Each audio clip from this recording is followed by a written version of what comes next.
Ray Binkowski standing in Hy-Vee in Sycamore, Illinois with Lisa Brandt. How are you, Ray? Doing very well. Happy New Year. Happy New Year.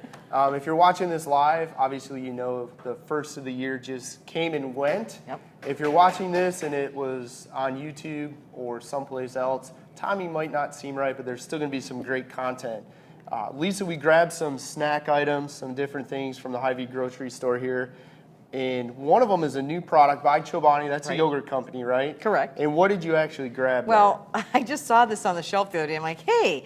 So we were always telling people to take some Greek yogurt and mix it with like French onion mix or something like that to make your own dips. Well, now Chobani has come out with dips using their yogurt. So this one is smoked onion and Parmesan. That sounds amazing. So they took the work out of it. Yes. So now it's all handy for you, ready It's to go. done. So you don't really have an excuse not to try it, that's for sure. This one's roasted red pepper, and you're holding with Three pepper salsa. 3 pepper salsas. So they have different dips. I haven't tried them yet, but they sure looked intriguing. They have 3 grams of protein and 2 tablespoons. So that's a decent serving. Maybe a nice alternative to hummus. Oh yeah, if for you some don't of the like people hummus, that don't enjoy hummus. And then one of the things that I found interesting, and you said it's kind of a merchandising thing, at the Hy-Vee in Sycamore, at least in Sycamore, these are located over by the chips and stuff. Right, we have a freezer, or not freezer, but a refrigerated section in our chip aisle that has salsas and hummuses and this Chobani yogurt or dip I found over there, so yeah. If you're looking for that new Chobani yogurt, which can be a higher protein dip, you're going to want to check the chip aisle. Don't go over by the yogurt. At this store. At least at the Hy-Vee in Sycamore. Right. All right, what else did you grab? Well, I grabbed nut butters, and almond butter is one of my favorites. I always joke at home that's mom's peanut butter. Excuse me. I just like the taste of it. It's a good source of protein. You can spread it on a waffle in the morning at breakfast. You can make it in a sandwich at lunch. You can use it just as a dip for veggies or an apple or celery or something like that. I love the taste of the almond butter, so I use that. And it's going to be a good way to introduce some healthy fat and a little more protein. I know we'll do this with peanut butter. I cannot say we've done it with almond butter, but we'll make homemade protein waffles in a waffle iron. We usually make like 50 of them at a time, freeze them. The kids will eat them for breakfast. You just take them from the freezer, drop them in the toaster. And my youngest, he would prefer sometimes, well, he'll say he doesn't want a waffle, but if we make it a sandwich with peanut butter in the middle and fold it over, he's on. Yeah. Like he's on board, he's going to eat it. So this is a great way to do that and get that healthy fat. And you did mention the fat. So nuts are really high in fat, but it is all pretty much healthy fat. So it's unsaturated, monounsaturated fat, polyunsaturated fats, and also some omega-3s. Of all the nuts, walnuts are the highest in omega-3s, which are great for your heart and great for inflammation and things like that. So kind of an easy way to add some of that to your diet. This isn't walnut, but almond is just almond's a I great mean, flavor. almond's still going to be high in omega-3s and some of the other stuff. Just not as high as walnuts, but still a good choice. And I like it on, like I said, on waffles in the morning, like what Vince likes. Like Vince likes, or even we've done like protein crepes, where we've rolled that up with like a Simply Fruit, or even some frozen berries that I let sit in the fridge overnight, and you can make almost like a fruit nut butter high protein crepe. And again, it's something that the kids find fun. It's easy. It's fast. Right. Or you could even do like smoothies. People make their own smoothies with some protein powder and some milk of your choice, almond milk or regular milk or soy, whatever milk you use. And then they add a little bit of nut butter to it for some creaminess and also more protein. And I know that's something I do fairly often. And then we grabbed some other stuff, and this is Bob's Red Mill. Our Hy-Vee here in Sycamore has it. A lot of stores do.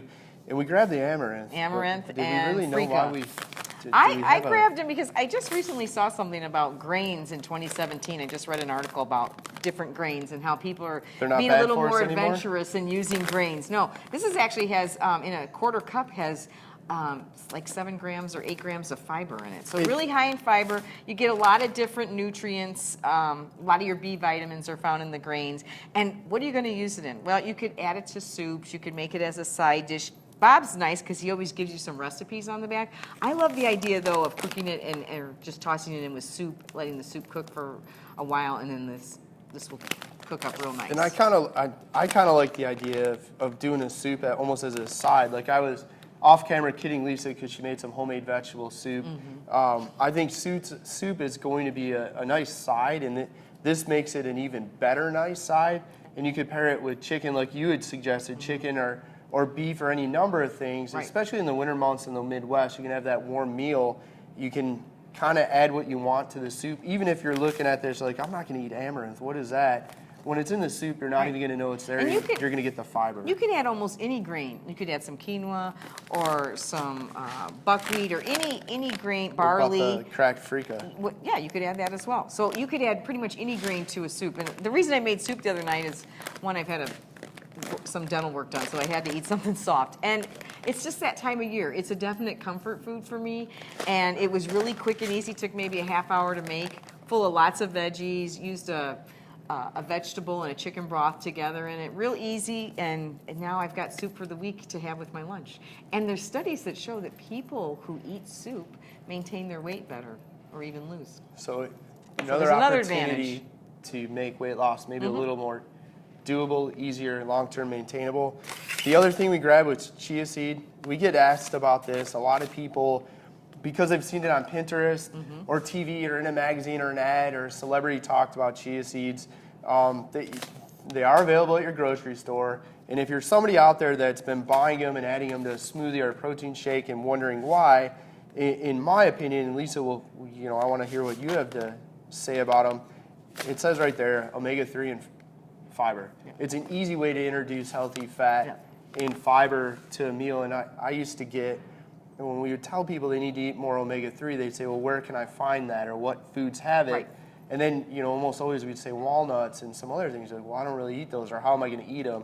Stuff like this. Or salmon. And if you're not a big salmon person, if you're not a big fish eater, then I would suggest using some chia seeds. Just about 2 tablespoons is all you'll need. And that's what's kind of nice, right? Is if you don't like fish. And it's portable, and it's easy, and you can make chia pudding with it. There's some great Pinterest recipes out there for making a pudding with it. Really? You can put it on your, you said smoothies, but like also on yogurt. You top your yogurt with it. You can throw it on top of your salad. You could incorporate it into like maybe some homemade foods that you make, like meatballs or meatloaf or something, and use it as almost like the breadcrumbs that you would use in it. You could certainly use almost that. like a binder or a thickening. Right, because it's gonna, when it gets in contact with water, they do swell. So, and the other thing is, it's a couple tablespoons is 4 grams of fiber. Which is 1 nice. tablespoon actually. And that's kind of what 4 grams of fiber. That's what awesome. I look at stuff like this, because some people, they don't want fish, or they forget to buy it, or they have it, it's in the freezer, but they're always having a smoothie, they're always having yogurt, they're always having a protein shake, or whatever it might be. This is just something that you can combine with things you already do. Right. And start getting more of the healthy fat. Something else about fiber. We talk about fiber a lot, and we always say, oh, it makes you feel full, so it's great for weight loss. But what it's also good for is it feeds the good bacteria in your digestive system.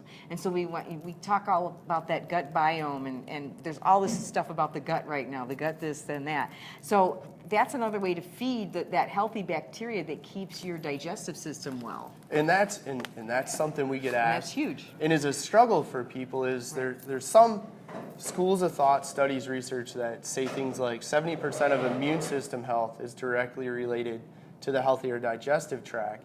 And when people hear that, we're like, well, how can I make it healthier? Again, this is a simple way that you can introduce fiber and start taking care of your digestive system. And you can still by all means, still take a prebiotic or a probiotic that also helps with keeping the good bacteria in the gut and getting rid of the bad bacteria. And that's kind of like your yogurt is going to feed the bacteria as well, and it's going to contain some. And it has good bacteria. The yogurt has good bacteria in it. So it's again going to boost the healthier digestive tract, and with it your immune system. And all these studies are showing too, if our gut is healthy, then it's leading to other health in other organ systems. So it kind of spreads. So that's really exciting. And again, new research. Easy way to introduce fiber and accomplish that digestive health. Right. When's our next event? Our next event is January 30th. I believe it's a Monday night, 6 o'clock. So January 30th, in the club room. Here at Hy-Vee and Sycamore, 6 p.m. Watch the internet for details. And we're going to do? I don't know yet. What soups. did you want to do? Oh, soups. Yeah, we talked about about soups. Idea. Yeah, it was my idea. I forgot. So we're actually gonna make a. We are gonna do soups. We're gonna make some soups. It's gonna be. We'll do some other things too. A great opportunity to participate, learn, sample some foods, have a good time, have a few smiles. And for some people, I think soups can be intimidating. I know at first for me they used to be intimidating, but now you get the hang of it. They're kind of fun. They're a lot of fun to make. And they're easier to make than most people think. Yeah, they're a lot easier than you think. So yeah. All right. Says, let's make soups. Thanks for checking us out. We hope to see you on the 30th. Bye, you guys. Happy New Year. Bye-bye.